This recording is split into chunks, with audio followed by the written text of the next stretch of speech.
Entonces nosotros hoy, ¿cómo analizamos la situación? Decimos, compramos mercadería a un proveedor, ¿ya? IVA inscripto, responsable inscripto, que ingresó, que debitamos, ¿ya? Mercadería. ¿Por cuánto ingresó la mercadería? Por un precio neto grabado de contado. ¿Cuánto es el precio neto grabado de contado? 10.000 pesos. Perfecto. Son los 10.000 pesos. Ahora bien, resulta ser de que este proveedor nos dice, perfecto, acá tienen ustedes el IVA, pero antes que nada, ¿no es cierto?, esta operación ha generado IVA por cuánto, por los 2.100 pesos de los 10.000 pesos, y cuánto más, 75,23, que es lo que va a declarar a la AFIP ahora, ¿no es cierto?, por más que no lo haya cobrado. Así es la ley. Entonces el proveedor tiene que declarar el monto del IVA facturado, ¿no es cierto?, en el momento que se ha hecho la operación. ¿Y eso qué va a ser? ¿Un IVA débito o crédito fiscal? Un crédito fiscal, porque es por compra de mercadería, ¿no es cierto? Es un crédito fiscal. Entonces tenemos que sumar los 2.100 más los 76,23, o sea, 2.176,23. Ese es el monto, ¿no es cierto?, de del IVA que corresponde a esa operación. Ahora, ¿qué más falta ahí? Claro, y esos intereses, ¿qué son? ¿Intereses positivos o negativos a devengar? Intereses negativos a devengar. Y entonces hay intereses negativos a devengar ¿por cuánto? Por 363 pesos. Intereses negativos a devengar es una cuenta regularizadora de pasivos. Y si es una cuenta regularizadora, pasivo se debita. ¿Por qué? Porque los pasivos se acreditan en este momento, ¿no es cierto? El pasivo se acredita. Entonces, ahí tenemos los intereses negativos a devengar. Esta es una cuenta patrimonial del activo, ¿sí?, que se debita por la incorporación o el ingreso de mercadería y se va a acreditar cuando nosotros vendamos mercadería por el valor de costo. Saldo va a ser siempre deudor porque va a estar representando la existencia que queda de producto, ¿no es cierto?, en nuestra empresa. Patrimonial del activo, ¿sí? Patrimonial del activo y generalmente casi siempre del activo corriente, ¿no es cierto?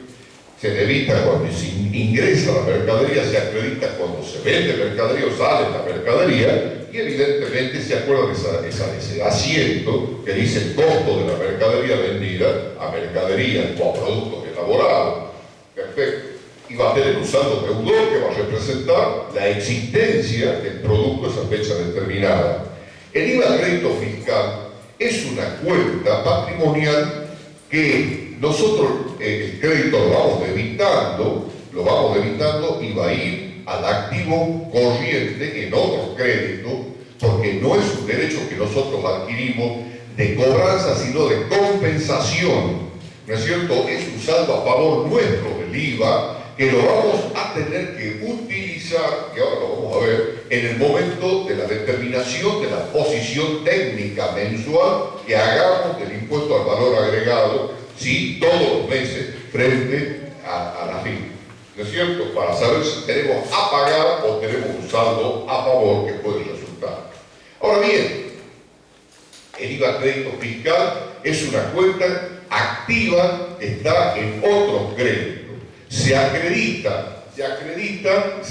Se debita por las compras, por el IVA que generan las compras que nosotros hacemos, ¿sí?, o por otros conceptos que ya vamos a ver un momentito, y se va a acreditar mes por mes, se va a compensar con qué otro IVA, el débito fiscal que se genera con qué tipo de operaciones, con las ventas, fundamentalmente con las ventas, ¿no es cierto? Entonces ahí surge lo que nosotros denominamos, ¿qué cosa? Las posiciones mensuales. Y los intereses negativos a devengar son intereses que debemos nosotros, primero se tienen que devengar, o sea, tienen que generar el derecho del proveedor de que se le pague y nosotros la obligación de pagarlo, ¿no es cierto? Pero eso se genera con el tiempo, el devengamiento. Entonces, directamente, nosotros tenemos los intereses negativos a devengar, que a la fecha de la operación que estamos haciendo, evidentemente, no lo estamos debiendo. Por consiguiente, es una cuenta regularizadora del pasivo.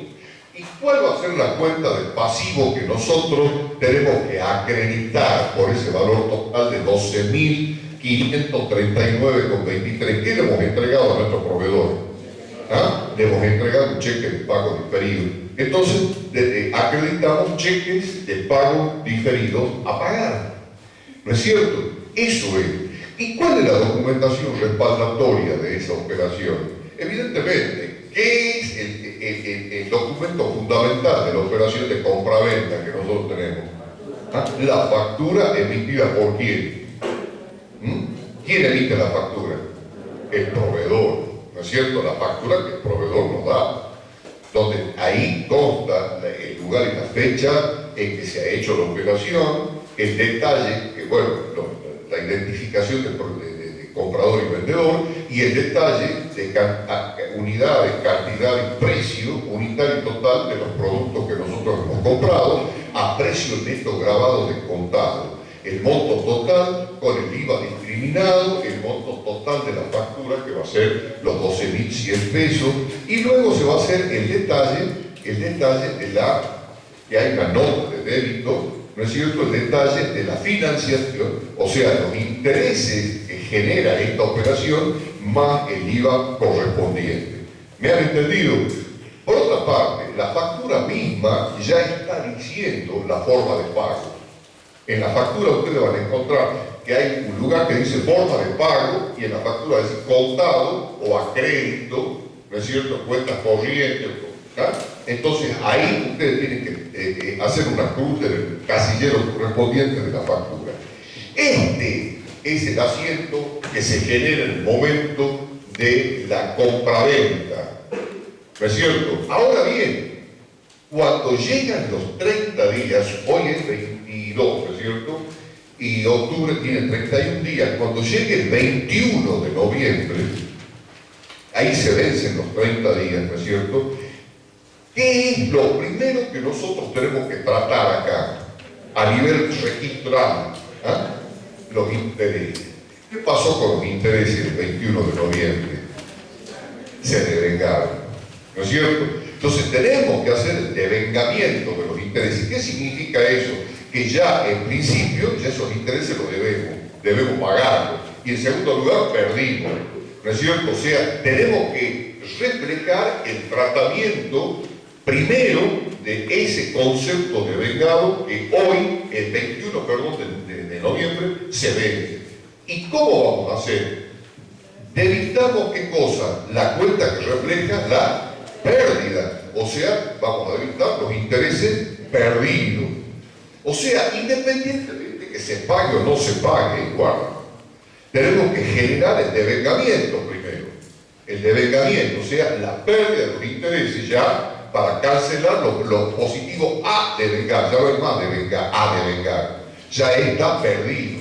Entonces hacemos el asiento de intereses perdidos a intereses negativos a devengar. Ahí está.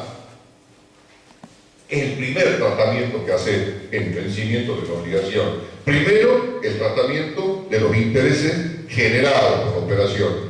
Devengado, perdido o ganado, pero siempre hay que tratar los intereses. Ahora sí, debemos realmente los 12.539,23 que nuestro proveedor, no le quepa la menor duda, el 21 de noviembre va a presentar al banco para su cobro.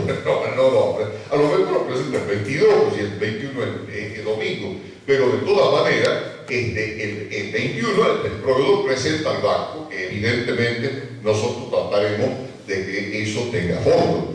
Y si el banco paga, porque realmente lo paga, ¿qué asiento vamos a hacer? Si el banco lo paga, ¿qué asiento? Por ejemplo, el banco macro, ¿qué asiento vamos a hacer? cheque de pago, o sea, evitamos el pasivo, ¿no es cierto?, cuando quien recibe es deudor. En este caso el proveedor está recibiendo mediante la cobranza del cheque, ¿no es cierto? Evitamos el pasivo que refleja el cheque de pago diferido a pagar por 12.539,23 y acreditamos a quién. ¿Quién entregó ahí? El banco, de plata nuestra, por supuesto, que está en la cuenta corriente, es dinero nuestro. Nosotros estamos entregando, pero por la cuenta corriente bancaria, que la acreditamos. Es muy sencillo, ¿no es cierto? Bueno, eso es lo que acá, en el programa, ustedes tienen, dice, deuda financiera, conceptos, componentes, el giro es descubierto, documentos propios, descontados. ¿Te acuerdas que hemos hablado de préstamos con documentos que firman pagaré el cliente? ¿No? Documentos propios, o sea, de la sola firma. Descontados, eso lo van a ver muy bien en la práctica también, bastante síntomas en la práctica van a tener. Préstamos prendarios, prenda común, préstamos registros, fijas, flotantes, préstamos hipotecarios y préstamos con avales de terceros. Todo eso ya lo hemos visto y lo hemos analizado cuando hemos visto la parte de créditos por venta. Exactamente lo mismo es cuando nosotros pedimos créditos a proveedores. Exactamente lo mismo es cuando pedimos créditos bancarios. ¿No es cierto? Exactamente de la misma forma, o sea, puede haber créditos de la sola firma, un giro en descubierto, el descuento de un pagaré de la sola firma nuestra, o de varios pagarés, no tiene ningún problema. ¿Sí? Préstamos documentados con pagarés con avales de terceros y otras empresas, préstamos con garantías prendaриas, préstamos con garantías hipotecarias, todo eso ya lo han visto. Lo único que tienen que hacer es repasar estos tipos de garantías para saber cómo son los registros. Bien. Ahora tenemos deuda fiscal. Deuda fiscal. Concepto dice componente. Las deudas fiscales, como su nombre lo dice, son deudas que reflejan las obligaciones que nuestra empresa tiene, ¿sí?, como contribuyente del Estado nacional, provincial e incluso municipal, ¿no es cierto?, en concepto de intereses, perdón, de impuestos, de tasas y contribuciones. Los municipios no cobran impuestos. Los municipios lo que cobran por los servicios que prestan a la comunidad se denominan tasas y contribuciones. Quienes cobran impuestos es el Estado nacional y son los estados provinciales. Ellos sí cobran impuestos. ¿Qué impuestos vieron ustedes hasta el día de hoy? En primer lugar, escucharon y hablamos sobre el impuesto al valor agregado. El impuesto al valor agregado es un impuesto que se denomina un impuesto indirecto. ¿Por qué se llama un impuesto indirecto? El Estado sabe quiénes han pagado el IVA. No tiene idea. ¿Por qué? Porque los pagamos todos. ¿Sí? Todos los habitantes.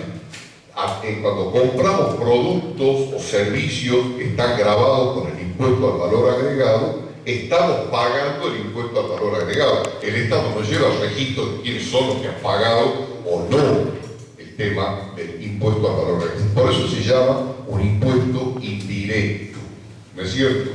Ahora bien, ahí paga el que más tiene, el que menos tiene, el más pobrecito, todo el mundo paga cuando compra bienes o servicios grabados. Por eso dicen que los impuestos indirectos son injustos, porque evidentemente es un impuesto que paga hacia el barrer todo el mundo. Pueda o no pueda muchas veces. Entonces, el impuesto al valor agregado nosotros lo estudiamos en primera medida porque tuvimos que estudiarlo en introducción a la contabilidad por las compras y las ventas de productos. ¿Por qué? Porque existen categorías, ¿no es cierto?, de comerciantes que hacen la intermediación del Estado nacional en la recaudación del impuesto al valor agregado. ¿Quiénes? Fundamentalmente los empresarios inscritos, responsables inscritos en el impuesto al valor agregado. Ellos son los que están por su venta recaudando el IVA débito fiscal, que es lo que tienen que entregar al Estado. Pero como ellos compraron a su vez para vender o procesaron, evidentemente que tenían crédito fiscal, ¿no es cierto? Y entonces en la compensación de los débitos y créditos, y ustedes han visto que en algunas circunstancias también que hay retención en el impuesto. ¿Se acuerdan cuando se liquidaban los cupones de tarjetas de crédito a cobrar? Que el banco les hacía menos el IVA, menos retención del impuesto al valor agregado, menos retención del impuesto a las ganancias, menos retención del impuesto a los ingresos brutos, así esa liquidación. Y les daba a ustedes un resultado que es el líquido que les quedaba del total de los cupones de tarjetas de crédito que ustedes presentaron al banco por la venta, ¿no es cierto?, con tarjetas de crédito. Bueno, el impuesto al valor agregado es un impuesto que grava todo tipo de operaciones de compraventa o de servicios que se encuentren gravados por el impuesto. No todo está grabado por el impuesto al valor agregado. No todo, la venta de todos los productos ni la venta de todos los servicios está grabada por el impuesto al valor agregado. No todo. Algunos están exentos, ¿no es cierto? Algunos están exentos del impuesto al valor agregado. Ustedes eso lo van a estudiar cuando estudien impuestos. Yo no quiero meterme mucho en impuestos ni nada por el estilo, pues ya llenaron la cabeza de un montón de cosas. No, hay algunas excepciones que evidentemente existen en el pago del impuesto al valor agregado. Por ejemplo, es todo lo que me refería al tema impuestos y exenciones de impuestos. Hay exenciones que se llaman exención objetiva del impuesto, o sea, del objeto del impuesto. Eso tiene que ver con la operación que registra la compraventa de determinados productos, o sea, objetos de determinados productos que la ley considera que deben estar exceptuados del pago del impuesto al valor agregado. ¿Está claro? Eso se llama una exención objetiva. ¿Me han entendido o no? Tiene que ver con el objeto que se comercializa. O sea, son los productos que están exentos, o los servicios que están exentos y que no van a pagar impuesto al valor agregado. ¿Sí? Es una exención objetiva que la ley le da. Y hay otra exención que se llama subjetiva, que tiene que ver con quién, con el sujeto, con los sujetos que la realizan. O sea, las empresas que realizan determinadas operaciones, y entonces dice esas empresas, el Estado, por medio de resoluciones especiales o de una ley especial que abarca ese tipo de empresas, dice no van a pagar, sea cual fuera la operación, no van a pagar impuesto al valor agregado y están exentas por ser esa empresa, ¿no es cierto? Empresas promovidas, etc. Bueno, entonces hay dos tipos de excepciones. Yo lo único que quiero que ustedes sepan bien clarito: el IVA es un impuesto indirecto porque el Estado no se lo cobra directamente a ella, a él, que vaya a comprar, dice fulana de tal pagó el impuesto. No sabe el Estado. Es al barrio, todo el mundo paga el impuesto al valor agregado sobre los bienes y servicios que se encuentran grabados. ¿Está claro? Objetiva y subjetivamente. Muy bien. Entonces directamente el IVA es ese tipo de impuesto. Eso lo cobra el Estado nacional. Es un impuesto nacional que lo recauda la AFIP por medio de la Dirección General Impositiva. ¿Sí? La AFIP es un organismo que se llama Administración Federal de Ingresos Públicos. Eso significa AFIP. ¿Y qué está compuesto por dos organismos? La Dirección General Impositiva, que es la que recauda los impuestos de las transacciones económicas en general de las empresas, y la Dirección Nacional de Aduana, que es todo lo que recauda los recursos aduaneros, o sea, lo que la aduana va cobrando. Incluso en la aduana también se cobra IVA, y ustedes lo han visto, cuando se trata de productos importados, cuando ingresan a la Argentina, y si se tratan de productos grabados objetivamente dentro del país o grabados en general, evidentemente una de las primeras cosas que se paga es el IVA. Bien, Quiere decir entonces que una de las cargas fiscales es el impuesto al valor agregado. ¿Cómo se va a generar el impuesto al valor agregado? O sea, mediante todas las operaciones que generan el impuesto de compra de bienes y de servicios y las operaciones de venta de bienes y de servicios. Las operaciones de compra de bienes y servicios significan que nosotros tenemos que pagarle a la empresa que nos está vendiendo a nuestros proveedores, le tenemos que pagar el IVA correspondiente de esas operaciones, en tanto y en cuanto nosotros seamos ¿qué? Responsables inscritos en el valor agregado, en el impuesto al valor agregado. Porque si nosotros no fuéramos responsables inscritos en el impuesto al valor agregado, si fuéramos monotributistas o exentos, ¿qué va a hacer un vendedor o un proveedor responsable inscrito en el impuesto al valor agregado? ¿Qué factura nos emite a nosotros? La factura B. ¿Y en la factura B va el IVA o no va el IVA de la operación? Sí va el IVA de la operación. Nuestro proveedor nos factura el IVA de la operación, quiere decir que nos transfiere el IVA. ¿No es cierto? Nada más que no lo discrimina. ¿Por qué?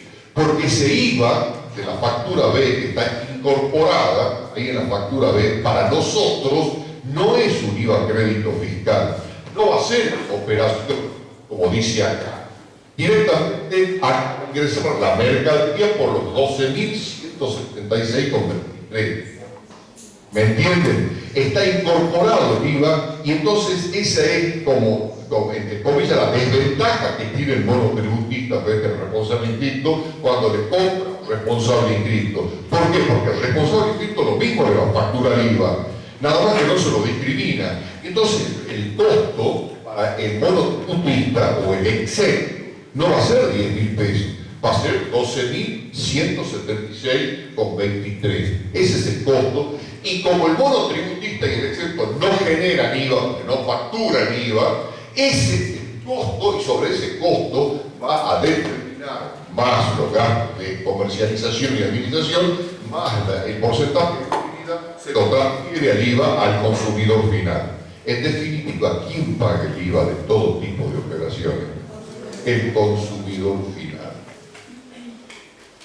Por eso es un impuesto indirecto. El Estado no sabe quién está pagando el IVA. ¿Me entienden? Ahora, ¿qué pasa cuando nos encontramos en el mundo comercial, en el mundo empresario, en los negocios, cuando ustedes dicen, bueno, la operación es tanto, y no le dan factura, ni le dan nada? ¿Qué pasa ahí? A ustedes como consumidores finales, ¿están pagándole el IVA al empresario o no? El empresario no le da ni un ticket ni una factura. ¿Qué está haciendo el empresario? Evadiendo impuestos, haciendo negro, que no le pagan al Estado. O sea, lo que pagamos nosotros como consumidores finales no va a parar al Estado. ¿Sí? Eso es lo que se llama las operaciones en negro de los empresarios. Y eso hay que ser delincuente para hacer esas cosas, pero de todas maneras. Por eso siempre nos dicen, pidan factura, pidan ticket, el comprobante, porque para eso pagan el impuesto. Pagan. Bien. El monotributista y el exento reciben siempre del proveedor una factura, pero tiene el IVA, eso sí tiene el IVA.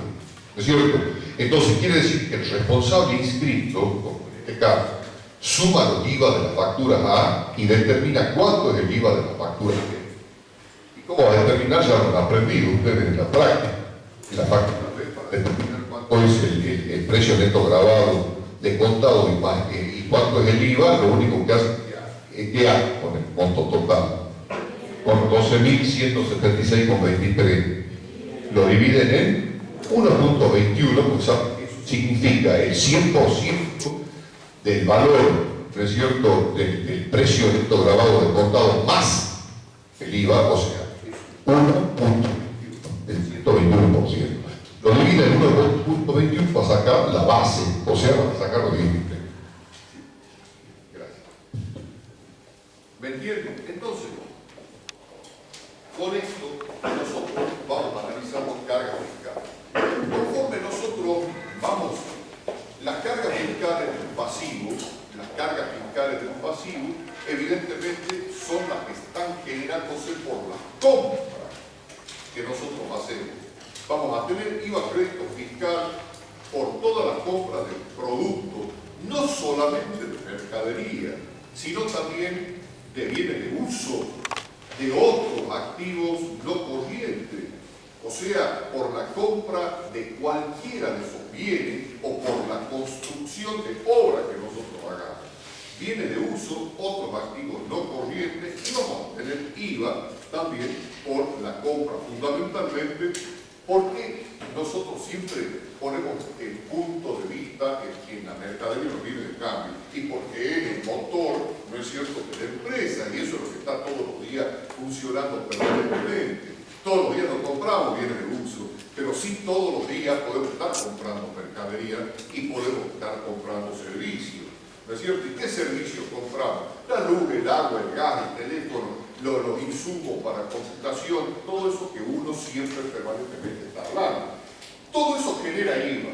Ustedes lo único que tienen que saber también es que en la factura de luz, en la factura de gas, en la factura del teléfono, para tener IVA que se denomina IVA diferencial, no son del 21%, son IVA que tienen que ver con la autorización que el Estado le da a las empresas, ¿no es cierto?, para generar un IVA diferencial, generalmente el 27%, para encontrar ustedes ahí. No se asusten porque eso es así, eso está autorizado por ley. Cuando cobran, cuando adquieren y compran ese tipo de servicios, cuando a ustedes les llega la factura mensual para pagar, entonces ustedes ahí tienen los IVA discriminados y dice cuánto es el porcentaje. Bien, todo el IVA generado por compra genera, ¿qué cosa? Un crédito fiscal, que va a ser una cuenta, por más que digan lo contrario, va a ser una cuenta patrimonial. No es una cuenta ni de movimiento, ni tampoco es una cuenta regularizadora, es una cuenta patrimonial. ¿Y por qué? Yo les doy el fundamento del por qué. Otros profesionales piensan que es una cuenta regularizadora y que es una cuenta, ¿no es cierto?, fuente, también le dicen. ¿Por qué patrimonial? Porque ustedes eso lo pagan, sale, patrimonialmente sale del patrimonio de la empresa, de la caja de la empresa para pagar. Y la contrapartida es una cuenta patrimonial que no va a durar más de un mes, no me interesa, pero durante el mes está formando parte de los recursos de la empresa, porque es un recurso que ha salido y la contrapartida está figurando como el IVA crédito fiscal. Y cuando ustedes les retienen impuestos, lo que han hecho es sacarle dinero para decirle, esto lo ponemos como pago a cuenta, ¿no es cierto? Y también es dinero de ustedes, que también se lo han retenido como pago a cuenta, ¿sí? Entonces, significa que eso va a ir al activo corriente en otros créditos, porque no se trata de la generación de un derecho, ¿no es cierto?, proveniente de la comercialización de los productos, sino se trata de un derecho de nuestros productos por la venta, sino se trata de un derecho que tenemos nosotros para compensar. ¿Y con qué lo vamos a compensar? Lo vamos a compensar con el IVA débito fiscal, si nosotros somos responsables inscritos, con el IVA débito fiscal generado por la venta de nuestros productos. ¿No es cierto? Por la venta de nuestros productos o de otro bien. Porque nosotros cuando vendemos, por ejemplo, una máquina o cuando vendemos un rodado, ¿genera o no genera IVA? ¿Va a generar o no va a generar IVA? Claro que va a generar IVA y tenemos la obligación de cobrar IVA, por más que nosotros no nos dedicamos a la compra-venta de rodado, ni nos dedicamos a la compra-venta de una máquina, pero cuando nosotros vendemos la máquina o el rodado tenemos que generar IVA, cobrar el IVA y pagárselo al Estado. ¿Me han entendido? Entonces, no solamente genera IVA la venta de mercaderías y de servicios, sino también la venta de cualquier bien de nuestro patrimonio, siendo responsables inscritos. ¿Sí? ¿Entendido, no? Entonces, acá se trata de eso. El impuesto al valor agregado, entonces, está compuesto de lo que ustedes han estudiado hasta ahora, de un IVA, débito fiscal por las ventas.